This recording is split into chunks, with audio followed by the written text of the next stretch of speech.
Tasty paneer mix ചെയ്ത ഉപ്പുമാവ് റെഡിയായി. എങ്ങനെയാണ് അത് ഉണ്ടാക്കാമെന്ന് നമുക്ക് നീളത്തിലുള്ള സേമിയാണ് വാങ്ങിച്ചത്. അപ്പോൾ ഞാൻ ഈ കവറിലിട്ടിട്ട് തന്നെ നമുക്ക് പൊട്ടിച്ചെടുത്തേക്ക് 1 ടേബിൾ സ്പൂൺ നെയ്യ്. സേമിയ നന്നായി വറുത്തെടുത്തു. പനീർ മിക്സ്ഡ് ഉപ്പുമാവാണ് ഉണ്ടാക്കുന്നത്.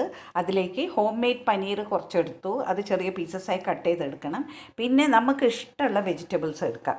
ഉള്ളി എടുത്തു, ക്യാരറ്റ് എടുത്തു, കുറച്ച് പയർ ചെറുതായി പീസാക്കി എടുത്തു, ഇഞ്ചി കട്ട് ചെയ്തതെടുത്തു, പിന്നെ മല്ലിയില, പിന്നെ തീ ഒഴിക്കുക. മുഴുവനോട് തന്നെ ഇടാം. അപ്പോൾ നമുക്ക് കഴിക്കുമ്പോൾ എടുത്ത് മാറ്റും. എണ്ണയും ഒഴിക്കണം കേട്ടോ, റിഫൈൻഡ്. കട്ട് ചെയ്ത വെജിറ്റബിൾസ് ഒക്കെ ചേർക്കാം.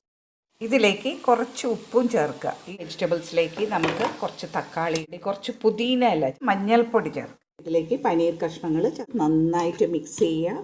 1.5 കപ്പ് വെള്ളം ചേർക്കുക. കുറച്ച് കുരുമുളക് പൊടിയും കൂടി ചേർക്കണം. നന്നായിട്ട് മിക്സ് പോകും. സേമിയ ചേർത്ത് നമുക്കൊന്ന് അടച്ച് വെച്ച് സ്ലോ